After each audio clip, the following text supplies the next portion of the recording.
ഏത് ആത്മാവിനെയും വിശ്വസിക്കാതെ ആത്മാക്കൾ ദൈവത്തിൽ നിന്നുള്ളവയെന്ന് ശോധന ചെയ്യേണ്ടതിന്റെ ആവശ്യം എന്താണ്?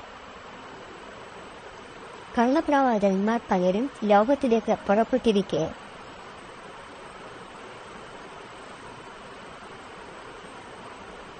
ദൈവത്തിൽ നിന്നുള്ള ആത്മാവിനെ നമുക്ക് എങ്ങനെ അറിയാം?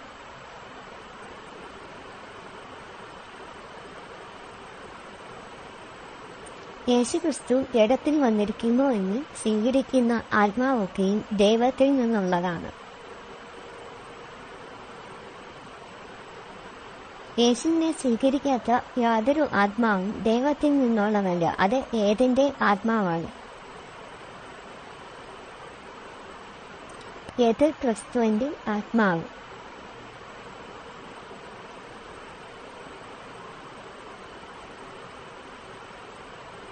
ദൈവത്തിൽ നിന്നുള്ള ആത്മാവും ദൈവത്തിൽ നിന്നുള്ള അല്ലാത്ത ആത്മാവും തമ്മിലുള്ള വ്യത്യാസം എന്നാണ്.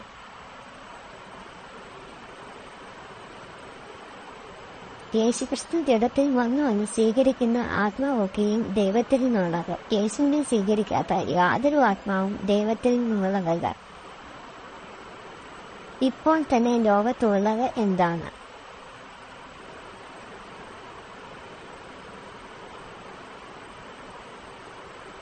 എതിർ ക്രിസ്തുവിന്റെ ആത്മാവ്.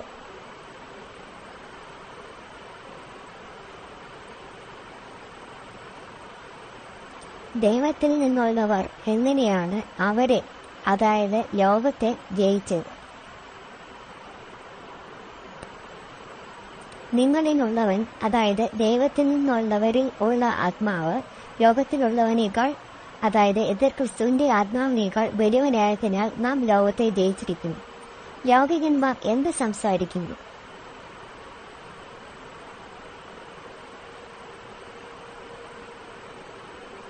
ലൗകികമായത് സംസാരിക്കുന്നു.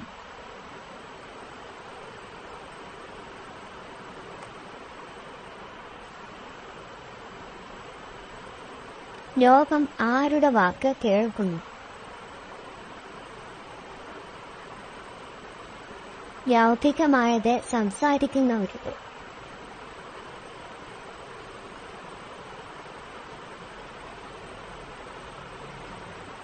ഞങ്ങളുടെ, അതായത് ദൈവത്തിൽ നിന്നുള്ളവരുടെ വാക്ക് കേൾക്കുന്നവൻ ആരാണ്?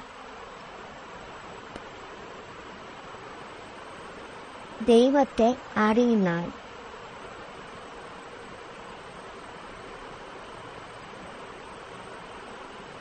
സത്യത്തിന്റെ ആത്മാവിനെയും വഞ്ചനയുടെ ആത്മാവിനെയും നമുക്ക് എങ്ങനെ അറിയാം?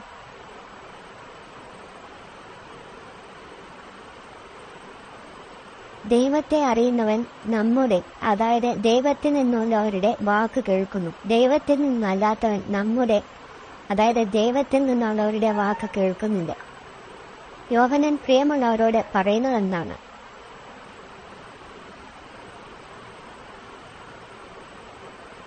അന്യോന്യം സ്നേഹിക്കുക.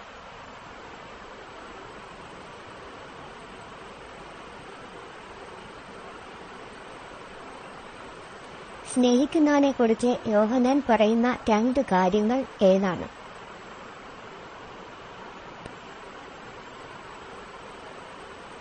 സ്നേഹം ദൈവത്തിൽ നിന്ന് വരുന്നു. സ്നേഹിക്കുന്നവനെല്ലാം ദൈവത്തിൽ നിന്ന് ജനിച്ചിരിക്കുന്നു, ദൈവത്തെ അറിയുകയും ചെയ്യുന്നു. സ്നേഹിക്കാത്തവൻ ദൈവത്തെ അറിഞ്ഞിട്ടില്ല. എന്തുകൊണ്ട്?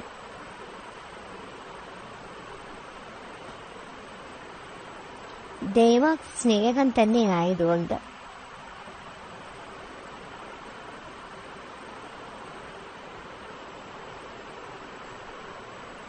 എങ്ങനെ ദൈവത്തിന് നമ്മോടുള്ള സ്നേഹം പ്രത്യക്ഷമായി?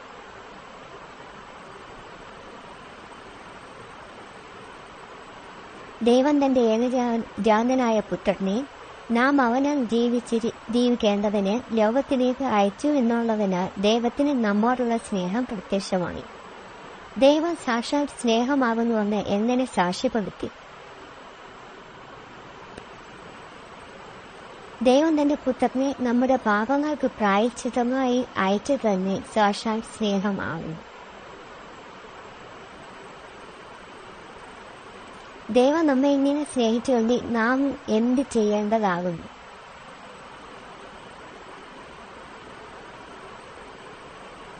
ദൈവം നമ്മെ ഇങ്ങനെ സ്നേഹിച്ചുകൊണ്ട് നാമും അന്യോന്യം സ്നേഹിക്കേണ്ടതാകുന്നു.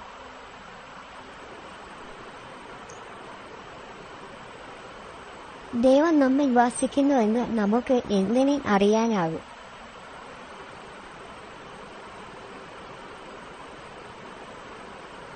നാം അന്യോന്യം സ്നേഹിക്കുന്നുണ്ട്.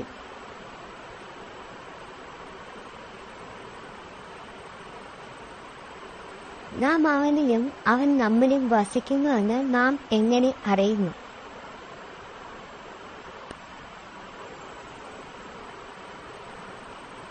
അവൻ തന്റെ ആത്മാവിനെ തന്നതിനാൽ നാം അറിയുന്നു.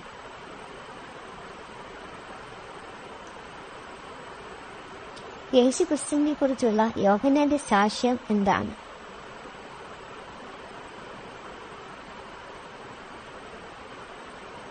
പിതാവ് പുത്രനെ ലോകരക്ഷിതാവായിട്ട് അയച്ചിരിക്കുന്നു എന്ന് ഞങ്ങൾ കണ്ട് സാക്ഷ്യം പറയുന്നു.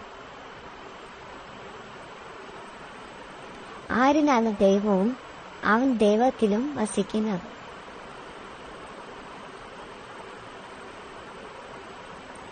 യേശു ദൈവപുത്രൻ എന്ന് സ്വീകരിക്കുന്നവരിൽ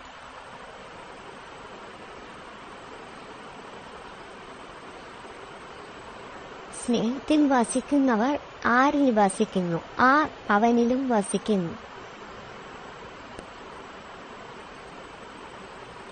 സ്നേഹത്തിൽ വസിക്കുന്നവർ ദൈവത്തിൽ വസിക്കുന്നു, ദൈവം അവനിലും വസിക്കുന്നു.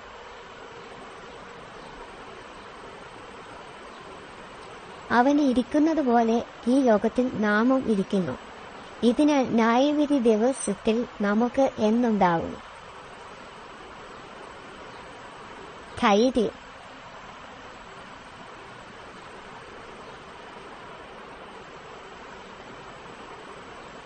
തികഞ്ഞ സ്നേഹം എന്തിനെ പുറത്താക്കി കളയുന്നു?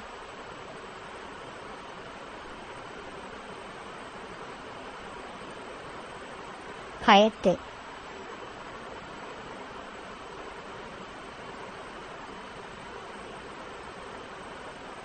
ഭയപ്പെടുന്നവർ എന്തിൽ തികഞ്ഞവരല്ല.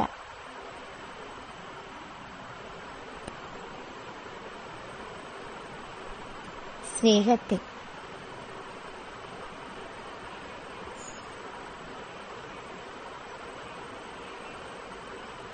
സ്നേഹത്തിൽ ഭയമില്ലെന്നും തികഞ്ഞ സ്നേഹം ഭയത്തെ പുറത്താക്കി കളയുമെന്നും അപ്പോസ്തലനായ യോഹന്നാൻ പറയുന്നു. ഭയപ്പെടുന്നവൻ എന്തിനു ഭയപ്പെടുന്നു? ദണ്ഡന ഉള്ളതിനാൽ.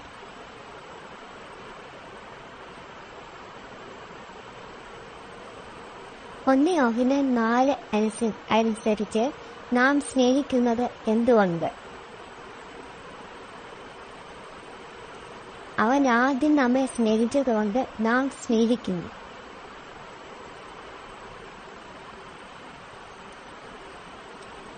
ഒന്ന് യോഹന്നാൻ 4:20 അനുസരിച്ച് ആരാണ് കള്ളൻ?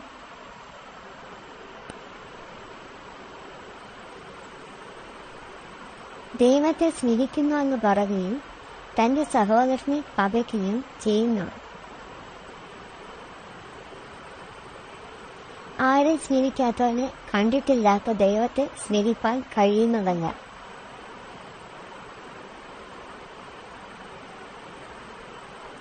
താൻ കണ്ടിട്ടുള്ള സഹോദരനെ സ്നേഹിക്കാത്തവന്.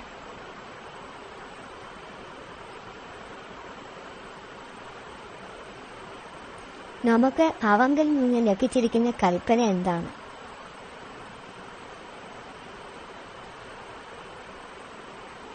ദൈവത്തെ സ്നേഹിക്കുന്നവൻ സഹോദരനെയും സ്നേഹിക്കണം.